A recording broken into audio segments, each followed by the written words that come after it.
adik-adik. Halo Bonbon, halo apa kabar Bonbon? Selamat bertemu lagi. Oh iya, selamat bertemu lagi adik-adik, halo. Ya. Bonbon, tahu nggak kamu? Ngapain sih deket-deket? Ih, aku tuh pengen deket-deket sama kamu. Gak mau ngapain deket-deket Isyana. Aduh, tahu nggak? Hari ini tuh firmannya itu tentang Tuhan mau dekat dengan kamu. Makanya aku juga mau deket-deket sama kamu. Oh gitu, tapi Kaisang belum mandi bau. Asyik. Aduh. Aku udah mandi. Oh udah. Terus Udah. siapa yang bau? Ternyata aku sendiri. Udah berapa bulan gak mandi aku. Udah yuk kita mau mulai. Yuk kita mulai ibadahnya ya. Ya semuanya siapkan hatinya, siapkan dirinya. Yang belum mandi, enggak jangan ya. Langsung aja kita siap-siap ya. Oke. Semua siapkan hati, siap memuji Tuhan, menyembah Tuhan, dengar cerita. Dan sebelumnya kita mau berdoa. Semua tutup mata, siap. Kita berdoa. Tuhan Yesus, terima kasih Tuhan atas hari ini kami boleh berkumpul bersama di PTC Kids Online. Kami mau mulai ibadah kami biar Kau yang pimpin ibadah kami dari awal, pertengahan hingga akhir Tuhan. Biar kami dapat belajar sesuatu yang baru hari ini. Terima kasih, di dalam nama Tuhan Yesus kami berdoa. Amin. Selamat beribadah. Selamat beribadah. Tuhan berkati. Shalom adik-adik. Hari ini hari yang spesial buat memuji nama Tuhan. Yuk semuanya siapkan hati kita untuk sama-sama memuji nama Tuhan ya. Dengan segenap hati kita. Ikuti gerakannya sama-sama. Jangan malu-malu ya. Sebab Tuhan hadir di sini. Semuanya bangkit berdiri. Jangan diam.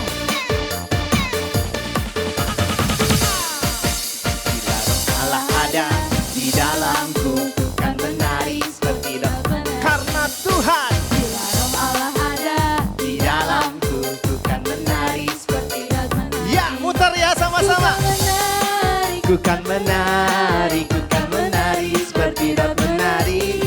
Ku kan menari, ku kan menari, ku kan menari seperti daun menari. Ya, ayo semuanya. Kadang minta semuanya bangkit berdiri. Ayo lompat semuanya, nari semuanya. di dalamku Ku kan menari seperti daun menari. Ya, roh Allah ada di dalamku. Ku kan menari seperti daun menari. Ku kan menari. Bukan menari Bukan menari seperti daun menari. Ayo muter ya. menari Bukan menari seperti daun menari. Iya. Nanti adik-adik waktu menari jangan lupa muter. Gimana muternya? Kita dari seperti ini ya muternya ya. Siap bisa? Ya. Siap ya semuanya. Ya roh Allah ada di dalamku. Bukan menari seperti daun menari. Ayo nari. Ya roh Allah ada di dalamku. Bukan menari. Siap ya muter. Bukan menari, bukan menari, bukan menari seperti daun menari. Bukan menari, bukan menari, bukan menari seperti daun menari. Bukan menari, bukan menari seperti daun menari. Siap-siap seperti daun menari. Tepuk tangan dong buat Tuhan Yesus. Tepuk tangan buat Tuhan Yesus. Mari kita angkat tangan kita. Tanda kita mengasihi Tuhan adik-adik. Mari Tuhan izinkan kami menghampiri tahta-Mu ya Tuhan. Mari Tuhan tolong kami untuk kami mengerti firman-Mu pada hari ini. Ajari kami hari ini Tuhan. Ini kami Tuhan, merindukan Engkau.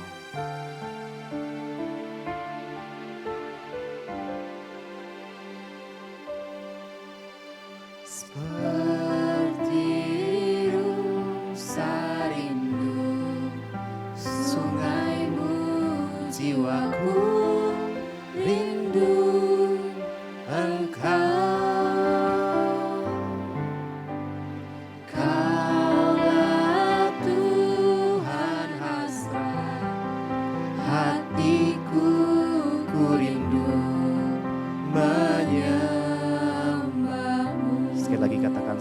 Rusa, rindu sungguh. Seperti rusa rindu sungaimu, jiwaku rindu Engkau, Kaulah Tuhan.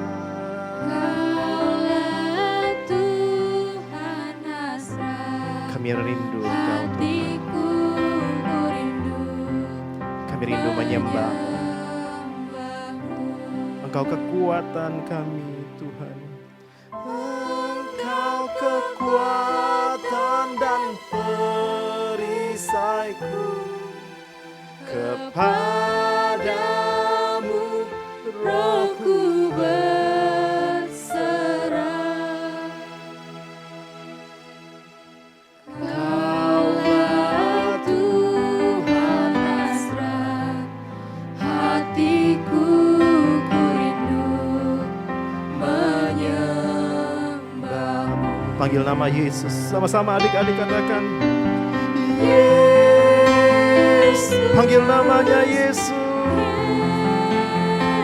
Kau berarti bagiku Tuhan. Mari urapi anak-anakmu Tuhan hari ini. Panggil namanya. Di saat-saat ini Tuhan kami butuh Engkau Tuhan. Kau segalanya. Kau segalanya bagiku. Kau segalanya bagi kami. Kami datang Tuhan. Seperti rusa rindu sungaimu, jiwaku rindu Engkau, Kaulah Tuhan. Kaulah Tuhan hasrat hatiku, ku rindu menyembahmu. Sama-sama katakan Engkau kekuatan kami. Engkau kekuatan dan perisaiku, kepadamu Rohku berserah. Kaulah Tuhan. Kaulah Tuhan hasrat hatiku, ku rindu menyembah. Mari angkat kedua tangan kita, tanda kita menyembah Tuhan. Yesus. Ayo adik-adik sama-sama sembah Dia. Kami minta pengurapan Tuhan turun atas kami. Kau berarti bagi kami Tuhan. Kami pegang tangan Engkau Tuhan. Panggil nama Yesus. Kami percaya Engkau Tuhan. Kau segalanya. Mari panggil nama Yesus. Kami pegang erat Engkau Tuhan. Di masa-masa yang berat kami perlu Tuhan. Mari tolong kami Tuhan. Kau berarti bagi kami. Panggil namanya Yesus.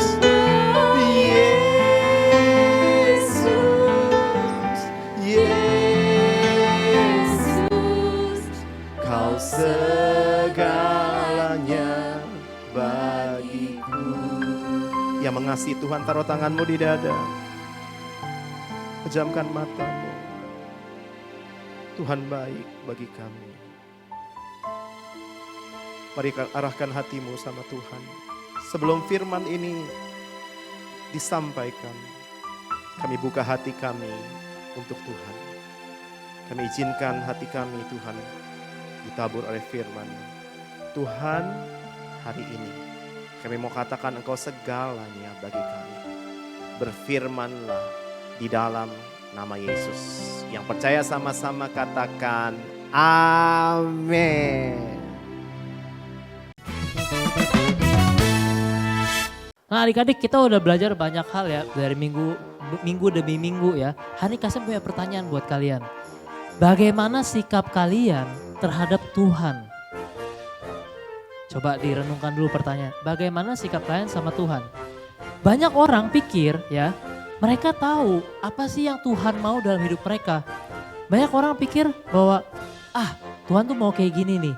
Nih Kak Sam coba mau panggilin ya teman Kak Sam ya. Kak Yudi, sini Kak Yudi. Oke.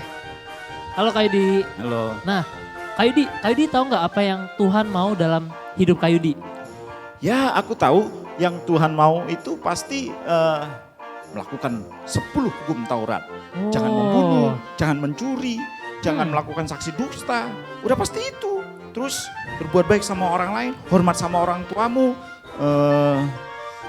Apalagi ya? Wah, Oh ya, baca Alkitab nih, baca Alkitabnya gede. Alkitab ya. Alkitabnya gede kan? Baca Waduh. Alkitab, terus berdoa, terus mungkin beramal ya. Beramal, oke. Terus Oke, apa lagi ya? oke, cukup Kak Yudi. Itu yang Kak Yudi pikir bahwa Tuhan pengen dalam hidup Kak Yudi ya? Ya. Oke. Yaudah. Thank you Kak Yudi. Kak Yudi pergi dulu ya. Nanti aku mau jelasin dulu nih ke adik-adik ya. Oke deh. Dadah Kak Yudi. Nah adik-adik, banyak orang yang berpikir seperti itu. Tuhan pengen kita baik, gak suka bohong, lakukan 10 perintah Allah, baca Alkitab, berdoa dan lain-lain. Bener nggak? Gak salah sih. Memang Tuhan mau seperti itu. Tuhan mau kita seperti itu. Tapi ternyata ada yang lebih daripada itu. Di belakang itu semua ada yang Tuhan mau lebih daripada itu semua. Yaitu apa? Tuhan mau kita punya hubungan sama Dia. Hubungan tuh kayak gimana? Tuhan mau kita punya, misalnya kita ngobrol sama Tuhan. Gak cuma kita baca kitab aja, gak cuma kita berbuat baik aja, gak cuma kita taat orang tua aja, tapi Tuhan mau kita ngobrol sama Dia. Kayak temen aja ya, seperti minggu-minggu lalu kita belajar bahwa Tuhan mau kita ngobrol sama Dia. Nah tapi siapa sih yang bisa ngobrol sama Tuhan? Ya, apakah kita semua bisa? Tunggu dulu. Coba kita lihat ayat hafalan kita di hari ini di Matius 5 ayat 8. Berbahagialah orang yang suci hatinya karena mereka akan melihat Tuhan. Wah, berarti siapa yang bisa lihat Tuhan? Siapa yang bisa punya hubungan sama Tuhan? Orang yang suci hatinya. Kasem, gimana caranya jadi suci? Nah itu dia adik-adik. Banyak orang berpikir bahwa suci itu berarti baik. Gak pernah buat dosa selamanya. Seumur hidup gak pernah buat dosa. Selalu hebat, selalu good. Tapi ternyata apa? Bukan gitu loh. Ternyata bukan gitu. Tuhan tahu kita ini manusia. Kita pasti buat salah. Lalu apa orang yang suci itu? Orang yang suci adalah ketika dia berbuat salah. Tapi dia mau mengaku dosanya. Dia minta ampun sama Tuhan. Dia berbalik sama Tuhan. Itu dia yang namanya punya hubungan sama Tuhan. Tuhan gak mau orang-orang yang melakukan sesuatu 10 perintah Tuhan, jadi baik, menyembah, berdoa, itu karena cuma aturan aja. Tuhan gak mau kalau mereka cuma karena takut doang. Tuhan gak mau mereka cuma karena ikut-ikutan teman-temannya. No. Kenapa? Karena ketika mereka melakukan dengan tidak hubungan sama Tuhan, kelihatannya sih di luar mereka sayang sama Tuhan, tapi di dalam hatinya ternyata jauh. Tuhan gak mau kayak gitu. Tuhan mau apa? Tuhan mau dekat dengan kita. Tuhan mau punya hubungan sama kita. Ya, maka dari itu kita akan belajar lebih lanjut lagi. Ketika kita punya hubungan sama Tuhan, maka kita akan berbuah. Yuk kita lihat yang selanjutnya. Kadang-kadang sesuatu hal bisa berbeda dari apa yang kita lihat dan pada kenyataannya. Kadang-kadang kita berpikir, oh mungkin ini orangnya baik, tapi ternyata belum tentu dengan keadaan sebenarnya. Nah Kak Jessica mau cerita, jadi waktu itu di zaman Yesus hal ini juga pernah terjadi, lebih tepatnya 2000 tahun yang lalu. Jadi waktu di zaman Yesus, ketika Yesus sedang berada di bumi, ada orang-orang yang disebut dengan orang-orang Farisi. Mereka itu kerjaannya ngapain sih Kak? Mereka itu kerjaannya memberitakan Injil. Jadi mereka tuh pakai pakaian yang bagus, jubah-jubah yang bagus. Lalu mereka tuh mempelajari betul-betul kitab hukum Tauratnya Tuhan. Dan orang-orang berpikir kalau mereka itu pasti dekat sama Tuhan. Nah ternyata waktu pada saat Tuhan melihat mereka, Tuhan itu melihat dengan cara yang beda, pandangan yang berbeda. Mungkin kalau kita berpikir, ya Kak pasti mereka itu dekat loh sama Tuhan. Karena kan mereka mempelajari firman Tuhan, mereka membagikan kebenaran firman Tuhan, tapi ternyata Tuhan melihat dari sisi yang lain. Tuhan melihat kedalaman hati mereka, dan inilah yang Tuhan katakan. Tuhan berkata bahwa mereka itu sebenarnya tidak sama seperti yang orang-orang lihat. Mereka itu diibaratkan sebagai seperti kuburan yang bercat putih. Jadi kelihatannya di luarnya tuh baik, di luarnya tuh bagus, tapi ternyata di dalamnya itu buruk. Jadi ketika mereka di depannya itu selalu berkata-kata baik, berbuat baik, tapi di dalamnya itu bisa dikatakan sebagai orang yang munafik atau berkata yang tidak benar. Nah, Kak Jessica punya contohnya. Nih, inilah contoh misalnya orang-orang Farisi. Kelihatannya di luar dia baik, dia memberitakan firman Tuhan dengan baik, terus juga habis itu pokoknya melakukan segala hal dengan baik. Tapi Tuhan tidak melihat dari luarnya, Tuhan melihat dari sisi yang lain. Lihat dari mana? Tuhan melihat hati mereka. Kalian lihat hatinya sebenarnya hitam, hatinya sebenarnya tidak tertuju kepada Tuhan. Dan Tuhan gak mau sampai kita menjadi seperti orang-orang Farisi ini. Mungkin kita bilang, enggak Kak, aku enggak kayak gitu kok. Aku benar-benar sungguh-sungguh berdoa sama Tuhan atau menyembah Tuhan dan lain sebagainya. Tapi bisa saja tanpa kita sadari kita bisa menjadi orang Farisi ini. Nah, seperti yang Kak Jessica bilang tadi, siapa tahu kita bisa tanpa sengaja menjadi orang-orang Farisi ini. Tapi Tuhan tidak mau. Tuhan itu mau kita dekat dengan Dia. Tuhan mau dekat kepada siapa saja, termasuk orang-orang Farisi tadi. Tapi Tuhan gak bisa. Kenapa Kak? Karena mereka sendiri, orang-orang Farisi tersebut yang tidak membuka dirinya atau tidak mau dekat sama Tuhan. Cuma di luarnya baik, di luarnya bagus, tapi di dalamnya sebenarnya mereka gak sungguh-sungguh ngikutin Tuhan. Lah Kak, kalau misalnya orang-orang seperti orang Farisi aja gak bisa dekat sama Tuhan atau gak mau dekat dengan Tuhan, lalu kira-kira siapa yang dekat sama Tuhan Kak? Nah, ternyata adik-adik, daripada orang-orang yang kelihatannya baik, ternyata ada orang-orang yang mungkin gak baik. Contohnya misalnya Kak Jessica sebut pencuri misalnya, atau orang-orang yang pernah melakukan kejahatan-kejahatan. Ternyata mereka jauh lebih dekat dengan Tuhan karena di dalam hati mereka sungguh-sungguh mau berubah, mereka sungguh-sungguh mau dekat kepada Tuhan. Nah, inilah yang Tuhan inginkan. Tuhan mau supaya kita semua dekat dengan Dia sehingga kita tidak menjadi orang-orang Farisi tadi. Hai adik-adik, Kak Feby mau tanya sama adik-adik, apakah adik-adik tahu apa itu buah anggur? Atau adik-adik ada yang suka makan buah anggur? Tapi sebelumnya apakah kalian tahu bagaimana pohon anggur? Bagaimana buah anggur itu bertumbuh dan berbuah? Pohon anggur itu memiliki cabang-cabang yang banyak adik-adik. Nah, karena ranting-ranting ini menempel pada pohon anggur itu sehingga ranting-ranting itu bisa menghasilkan buah anggur. Tapi bayangkan, kalau Kak Feby ambil salah satu rantingnya, dipisahkan dari pokok anggur itu, apakah ranting itu akan tetap menghasilkan buah anggur? Tentu tidak, bukan? Ranting itu tidak akan bisa menghasilkan buah anggur lagi. Bahkan ranting itu mati dan tidak berguna. Nah, sama seperti pokok anggur dan rantingnya ini, kita juga sama adik-adik. Waktu kita hidup dekat sama Tuhan, kita diharapkan untuk bisa menghasilkan buah. Tapi bukan buah seperti anggur dan apel atau yang lain, tapi buah yang diinginkan adalah seperti buah-buah roh. Buah-buah roh yang diharapkan kita hasilkan dari hidup kita. Buah-buah roh itu apa aja? Ada kasih, sukacita, damai sejahtera, kesabaran, kemurahan, kebaikan, kesetiaan, kelemah lembutan, dan juga penguasaan diri.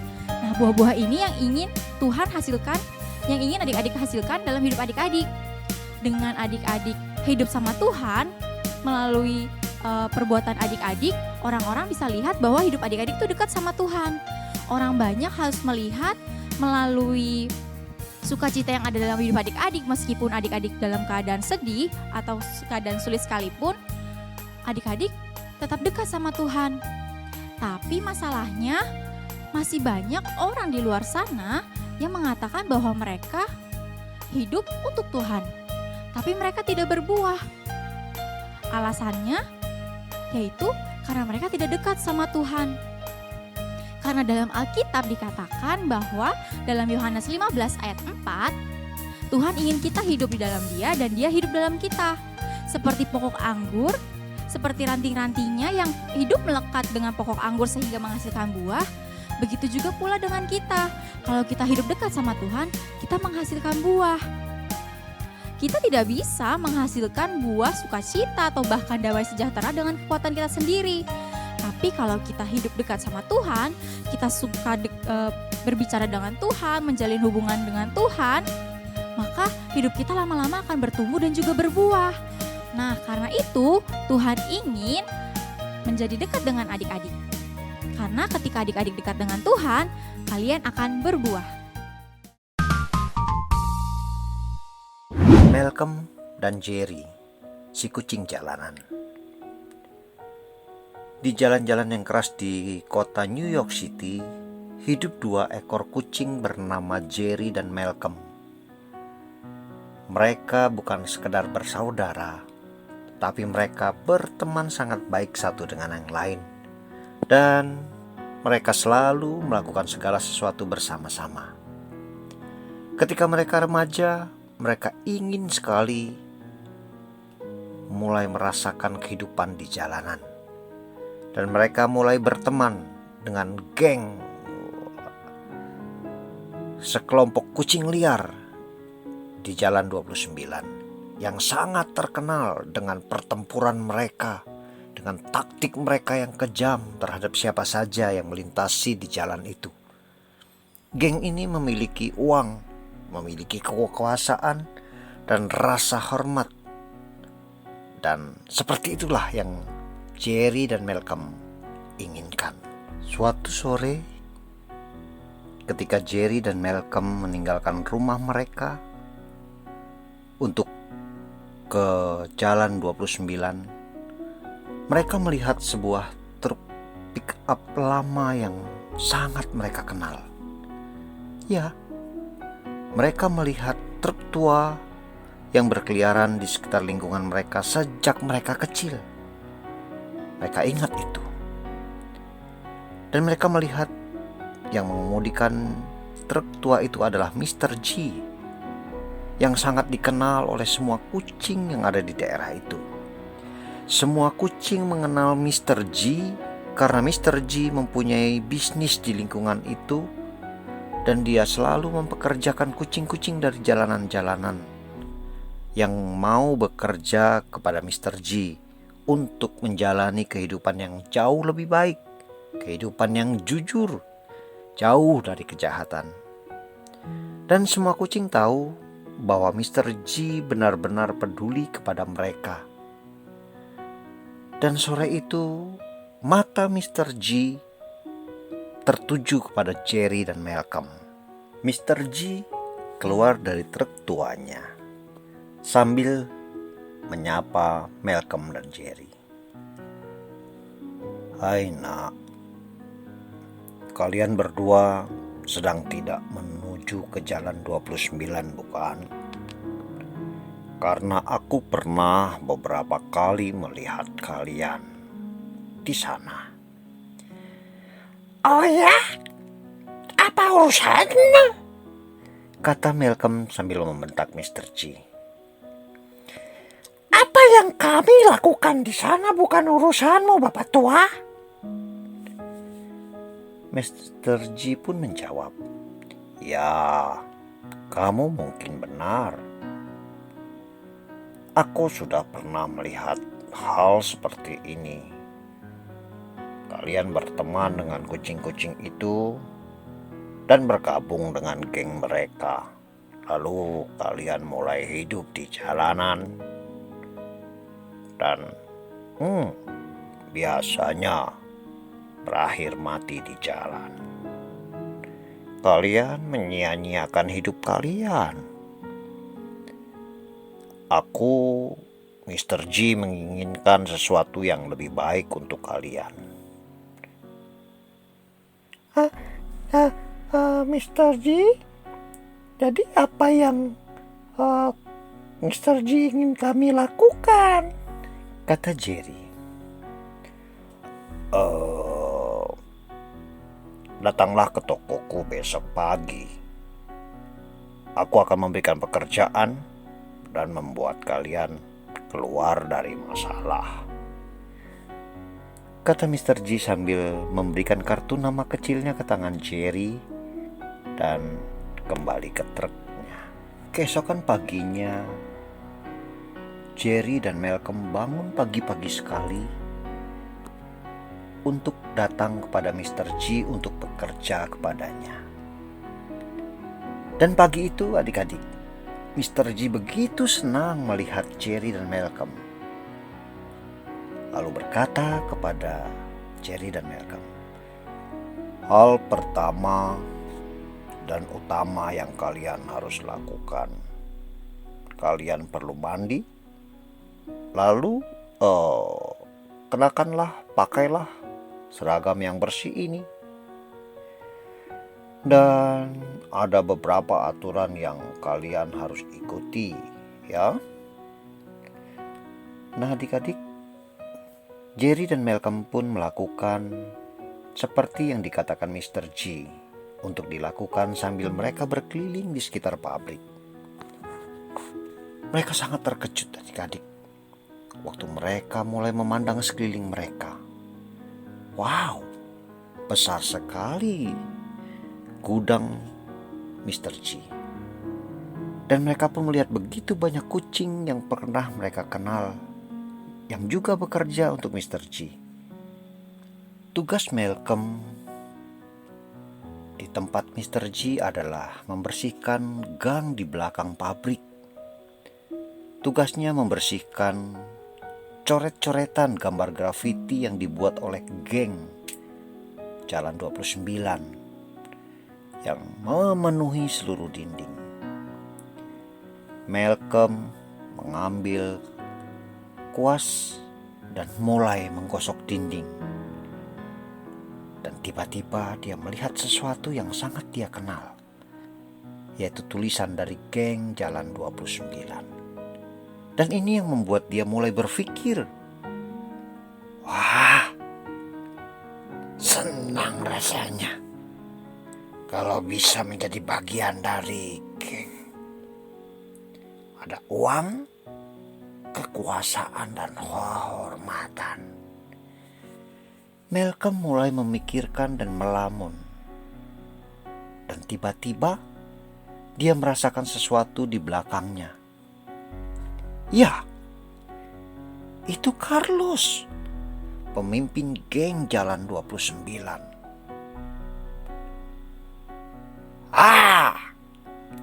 Lihat, siapa yang datang ini? Carlos, apakah kamu mau menongkrong dengan kami?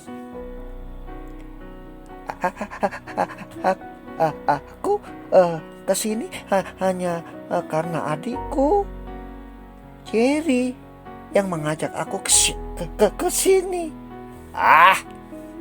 Ayolah. Aku mengajakmu untuk mengurus beberapa bisnis kami dan kami memerlukan bantuanmu.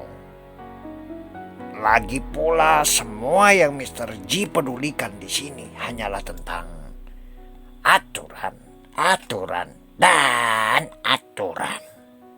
Ayolah, Malcolm, bergabunglah dengan kami. Ya adik-adik, seperti yang dipikirkan Carlos itulah kebanyakan dari kita memikirkan tentang Tuhan. Berpikir kalau Tuhan itu penuh dengan aturan. Kita harus baca Alkitab, kita harus berdoa, melakukan ini, melakukan itu. Bahkan kita pikir sangat merepotkan. Tapi adik-adik, sebenarnya bukan tentang itu semua. Ya, Tuhan memang memiliki aturan yang harus kita ikuti. Tapi lebih dari itu, Tuhan menginginkan hati kita, adik-adik. Jika Dia, yaitu Tuhan, tidak memiliki hati kita, Dia tidak ingin yang lain. Ya, Karena yang Dia pedulikan adalah hati kita, apa yang ada di dalam hati kita. Dia peduli tentang kita, dan Dia sangat rindu memiliki hubungan yang baik dengan kita. Karena Tuhan ingin dekat dengan kita. Tetapi hanya hati yang murni yang dapat mendekat kepada Tuhan. Kita kembali ke Malcolm dan Jerry, adik-adik. Malcolm mulai menyadari kalau semua aturan yang ada di Mr. G itu tidak menarik dan tidak menyenangkan. Dan Malcolm pun mulai melemparkan sapu dan pergi dengan Carlos. Tetapi hari itu Jerry memutuskan untuk tetap berada dekat dengan Mr. G. Dan itu keputusan yang terbaik yang pernah dibuatnya. Untuk pertama kalinya dalam hidupnya, Jerry memiliki tempat untuk tidur yang nyaman, memiliki makanan yang layak setiap hari.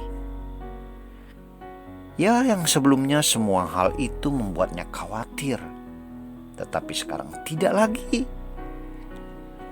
karena ia bisa beristirahat. Kenapa? Betul, karena Jerry dekat dengan Mr. G.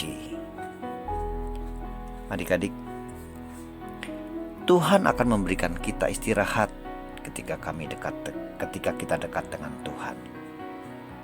Tuhan akan memberikan istirahat juga pada siapapun yang mau mendekat kepadanya.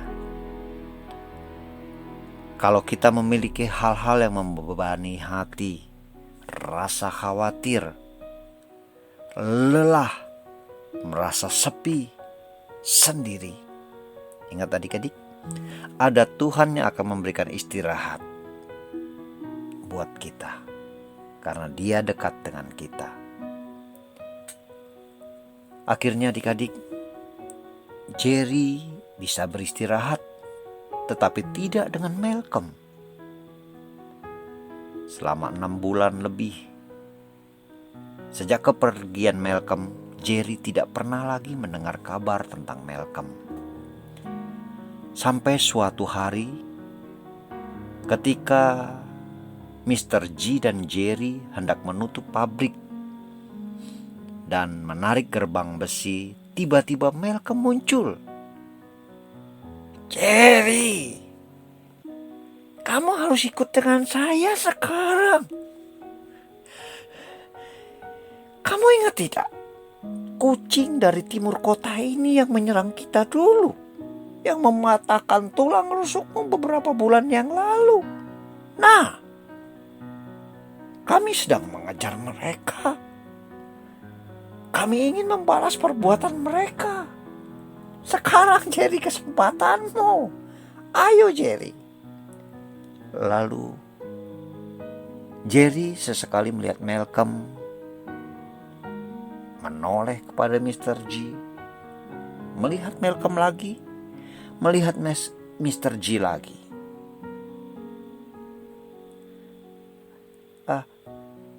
"Tidak Malcolm, aku akan pergi bersama Mr. G." "Hah? Bukankah kamu membenci kucing-kucing dari timur kota ini?" "Ya Malcolm, dulu iya aku membenci mereka. Tapi sekarang aku sudah tidak membenci mereka lagi." Dengan kesal, Malcolm kembali kepada Carlos di dalam mobil. Malcolm, saya pikir Jerry pun akan ikut dengan kamu. Kenapa dia tidak datang?" Wajah Malcolm begitu tertekan, marah. "Sudahlah, lupakan saja dia. Mungkin dia bisa melupakan apa yang diperbuat oleh kucing-kucing dari timur kota ini, tetapi aku tidak." Lalu adik-adik, Carlos pun terus menyetir semakin kencang, meninggalkan Mr. G dan Jerry untuk menuju ke timur kota mencari kucing-kucing untuk membalas dendam. Malcolm dan kucing lainnya dari geng 29 berdesakan di dalam mobil. Lalu Malcolm berkata kepada mereka, "Aku sudah tidak sabar untuk melihat raut wajah mereka. Mereka tidak tahu apa yang akan terjadi pada mereka. Mereka tidak tahu apa yang akan mereka rasakan." Lihat anak-anak, kita sudah hampir sampai. Dan setelah lampu merah ini, kita akan tiba di daerah mereka.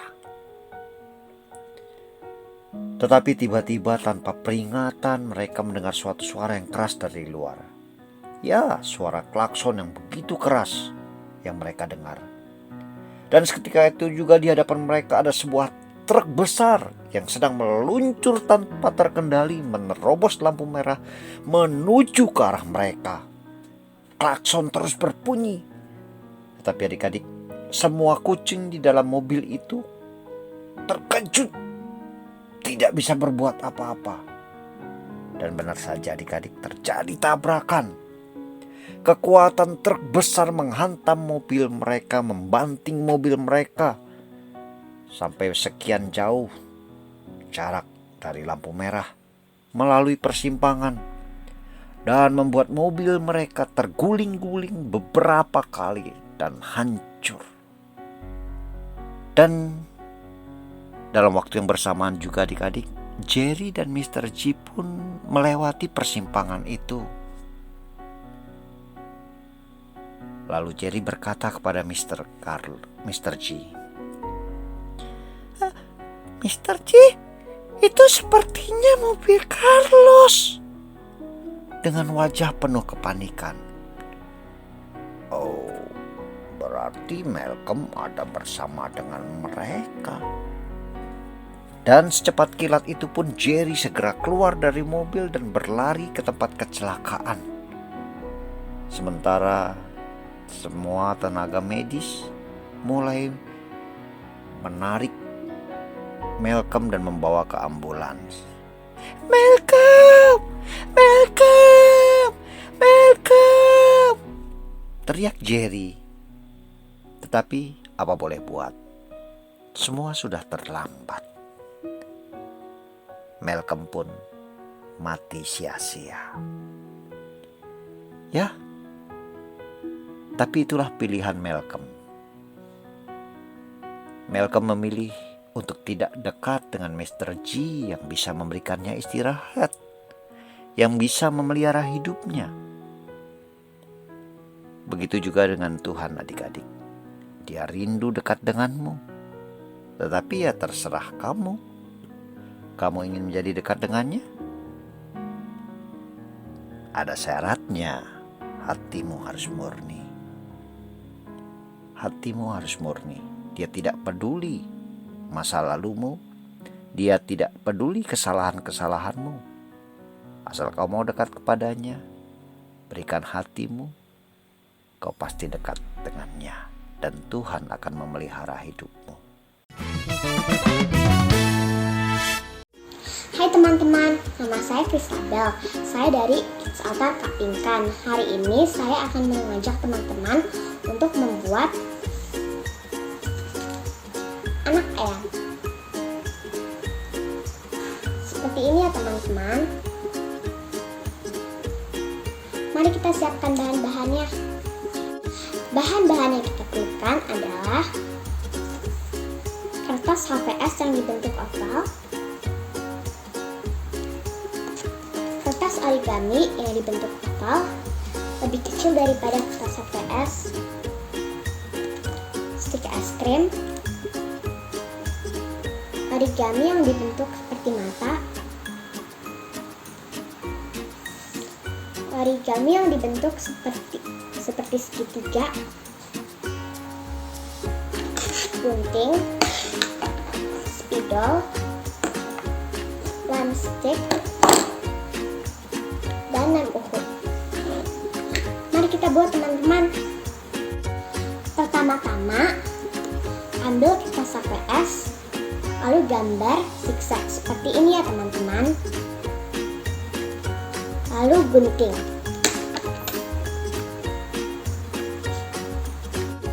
Nah, jadi seperti ini ya teman-teman. Kita sisihkan dulu ya. Sekarang kita buat anak ayamnya. Ambil kertas origami, lalu tempelkan mata dan mulutnya. Jadinya seperti ini ya teman-teman. Ayo kita gambarin sayapnya.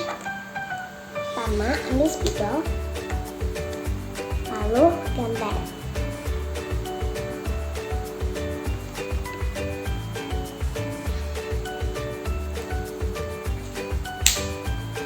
Seperti ini ya teman-teman. Sekarang kita lem ini dengan anak ayamnya. Nah, seperti ini teman-teman. Sudah mau jadi kan teman-teman? Nah, yang terakhir kita ambil stik es krim lalu tempelkan di belakang anak ayam. Nah, anak ayam kita sudah selesai. Mudah kan membuatnya teman-teman? Dicoba di rumah ya. Tuhan Yesus memberkati. Wah, luar Itu biasa. tadi kita udah belajar kan? Tuhan itu mau dekat sama kita. Yes, Tuhan mau deket sama kita. Aku juga mau dekat sama kamu. Wah, sekarang udah deket sama Bon-Bon. Yeay. Ya, jadi pesannya kita hari ini adalah Tuhan mau dekat dengan kita. Nah, adik-adik juga mau dekat sama Tuhan kan? Mau pasti ya, mau Ya. mau dong. Nah, ini udah selesai Kak Sam. Oh, udah Kita- selesai. Kita berdoa dulu sebelum berpisah. Oke, kalau tadi Kak Sam yang udah doa, sekarang Bon-Bon yang doa. Pinter aja. Ya udah deh. Ayo adik-adik kita berdoa. Tuhan Yesus, terima kasih. Hari ini kami sudah belajar banyak. Kami bersyukur kalau Tuhan mau dekat dengan kami. Kami juga mau dekat sama Tuhan. Tolong kami ya Tuhan, melakukan firman-Mu dari hari ke hari supaya kami semakin berkenan pada Tuhan. Terima kasih Tuhan, berkati adik-adik semua, berkati juga Papa Mama. Dalam nama Tuhan Yesus kami berdoa.